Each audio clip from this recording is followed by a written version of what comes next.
Let me go back to the speech that the president gave. Although an interesting thing is, of course, the president was speaking in Kansas, but he initially addressed the crowd as if he were in Texas. So maybe the teleprompter maybe said Texas. Somebody screwed up, but he obviously, he should have known where he was. But in any event, he figured out that he was not in Texas and corrected it at some point. It's left Washington in a near constant state of gridlock. It's been the topic of heated and sometimes colorful discussion among the men and women running for president. But Osawatomie, this is not just another political debate.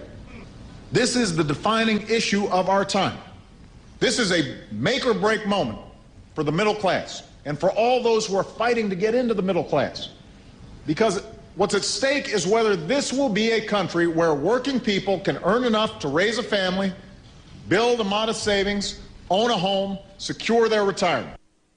Yeah, that's what the country was like before the government screwed it up. Right? We were the country that pioneered the middle class, and we did that without government programs, without any taxes on the rich whatsoever.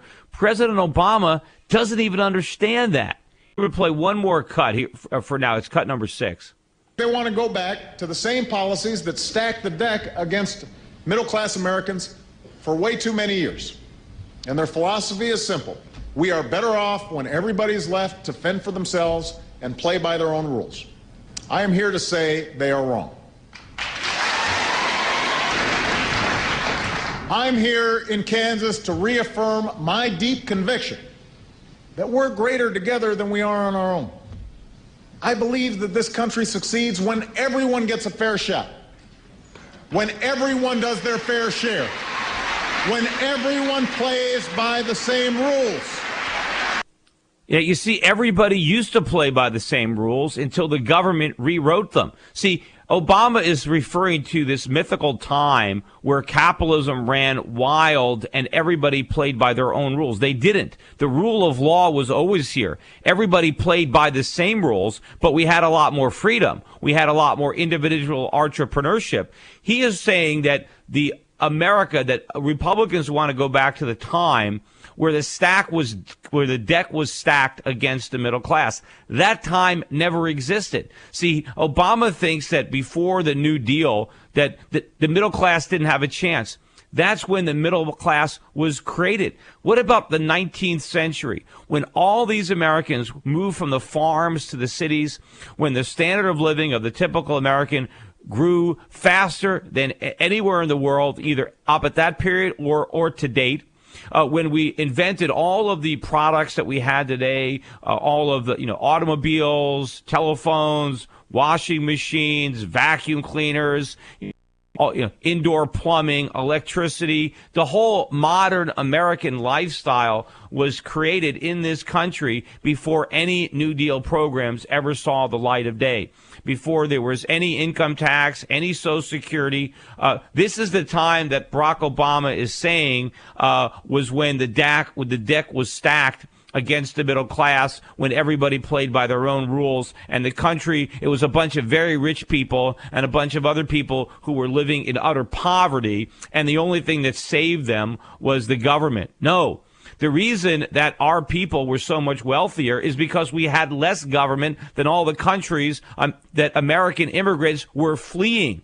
See, what Obama wants to do is he wants to recreate America in the image of the country that our grandparents left, that they fled in order to come to America, because the country they left had the exact same type of government that Obama now wants to recreate under the pretense that that's the type of country that creates prosperity. Well, if that is the case, none of my grandparents would have come here.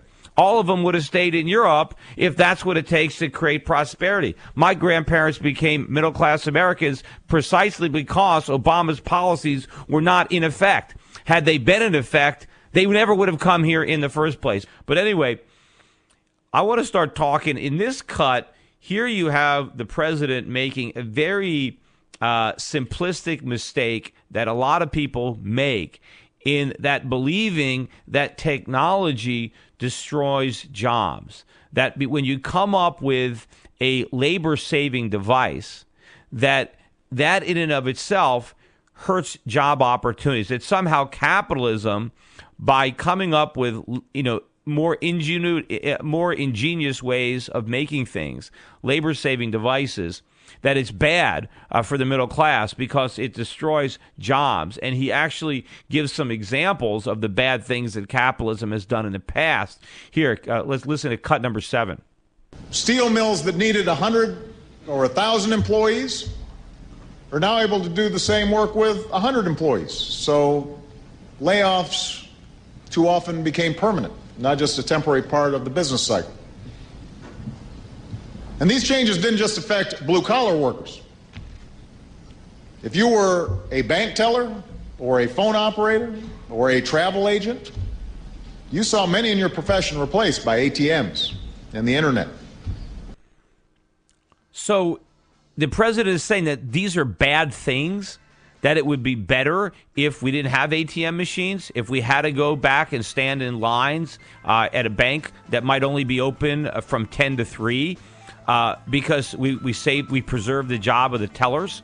Is he saying that it would be better if we still needed 1,000 people to do the work that 100 people can do now? Is that what the president really believes? Does he really believe that all the progress of industrialization was bad because it meant that somebody had to lose their jobs? Look, every time you have a labor-saving device, by definition, somebody loses a job because you have saved on labor. But that is what enables lower prices. The fact that we can produce things with fewer people means that the price of those things come down, and therefore more people can afford to buy them. That is the beauty of it. Think about it this way.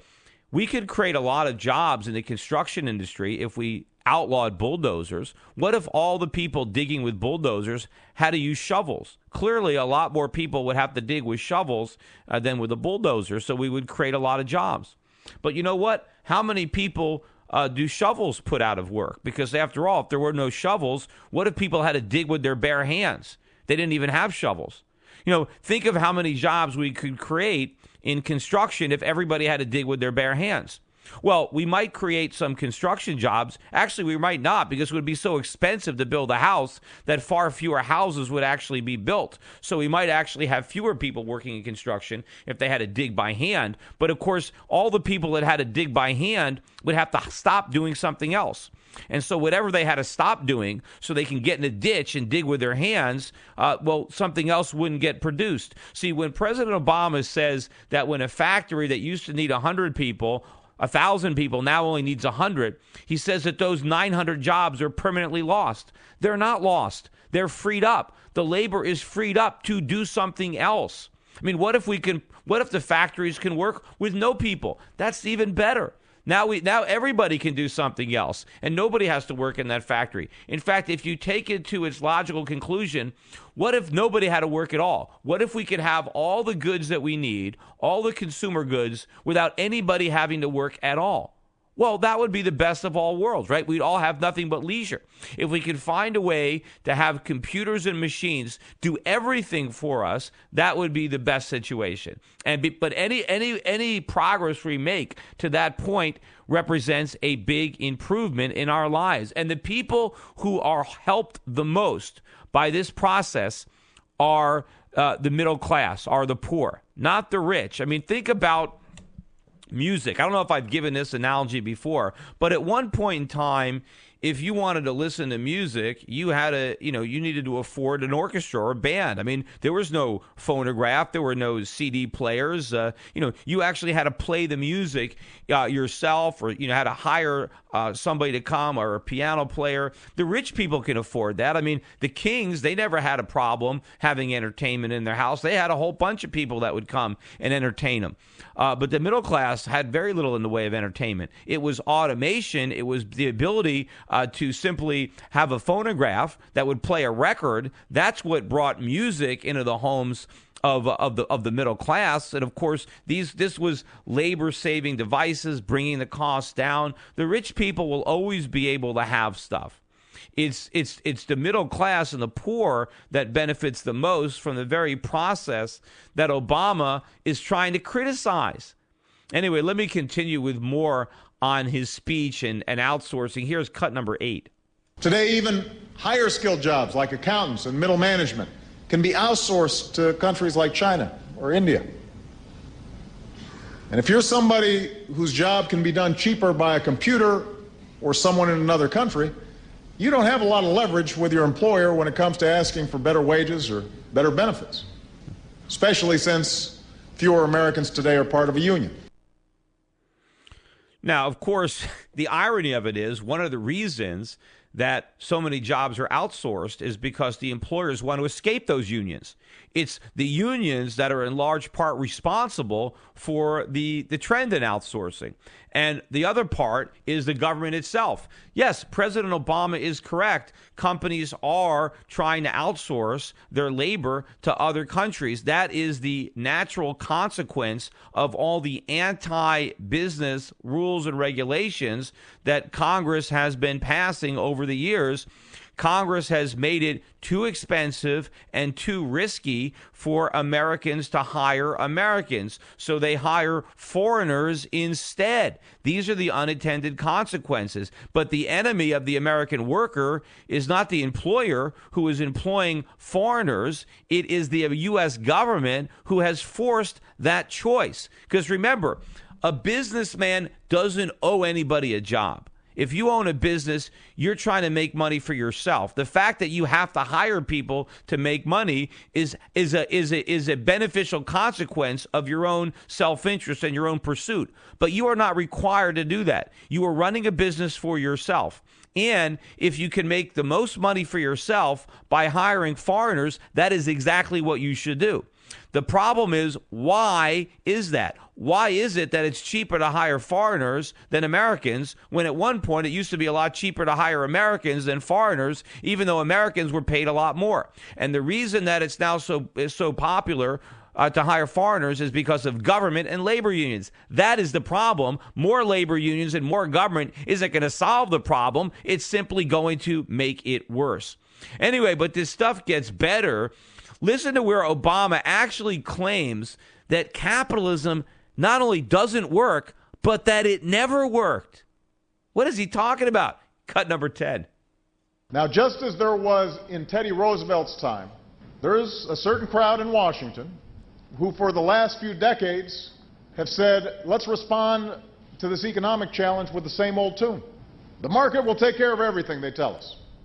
If we just cut more regulations and cut more taxes, especially for the wealthy, our economy will grow stronger. Sure, they say there will be winners and losers, but if the winners do really well, then jobs and prosperity will eventually trickle down to everybody else. And they argue, even if prosperity doesn't trickle down, well, that's the price of liberty. Well, first of all, nobody is saying that the prosperity will not trickle down. If people are going to prosper, obviously, Stephen Jobs' prosperity trickled down to everybody, to his employees, to his customers. Everybody benefited. By definition, it is impossible for a capitalist to benefit without benefiting his customers and his employees, because if the products he made had no benefit to his customers, they would not buy them and he would have no profits. So trickle down isn't a theory, it's a reality. I guess the problem is, it is the euphemism or the analogy has been corrupted, and of course there were a lot of bad policies that also accompanied those errors where people talked about trickle down economics. The reason it didn't trickle down is because the government was there, soaking up all the water. That was the problem. In the last sound clip, he's trying to claim that this idea that the markets will just take care of everything is wrong. It's not wrong. History shows that the markets do a much better job of taking care of the needs of the people than government bureaucrats. I mean, that is what the lessons of history show. The problem is the only history Obama knows is the history that's written on his teleprompter. So I guess if it's not there, Obama has never read it. But anyway, he actually goes on, he elaborates on this to more prove the point that I'm trying to make, where Obama is trying to say that capitalism does not work, and that the lessons of history is that capitalism has failed and that we need a different approach. Apparently, he doesn't understand that socialism has been tried many times and has failed miserably. But again, his knowledge of history is limited to his teleprompter. Here he is, cut number 11. Now, it's a simple theory, and we have to admit it's one that speaks to our rugged individualism and our healthy skepticism of too much government. That's in America's DNA. And that theory fits well on a bumper sticker. But here's the problem. It doesn't work. It has never worked. It didn't work when it was tried in the decade before the Great Depression. It's not what led to the incredible post-war booms of the 50s and 60s. And it didn't work when we tried it during the last decade. I mean, understand, it's not as if we haven't tried this theory. So what is the theory, this simple little theory that Obama says works well on a bumper sticker but doesn't work? That theory is capitalism. It's free enterprise. It's freedom. He says it's a simple theory that doesn't work. That, first he says that America's, we have this skepticism from government in our DNA. Well, why is it there? It's there for a reason. It was founded by people that were skeptical of government because they understood the damage that government does. Now, see, Barack Obama doesn't understand that. He has no idea why this country was founded. He has absolutely nothing in common with the people who founded it. But listen to his complete misunderstanding. Here's what he says. He says capitalism didn't work in the decade before the Great Depression. The inference being that we had a depression because we tried capitalism in the 1920s. Well, we didn't try it in the 1920s. We had it since 1776. What happened to the entire 19th century?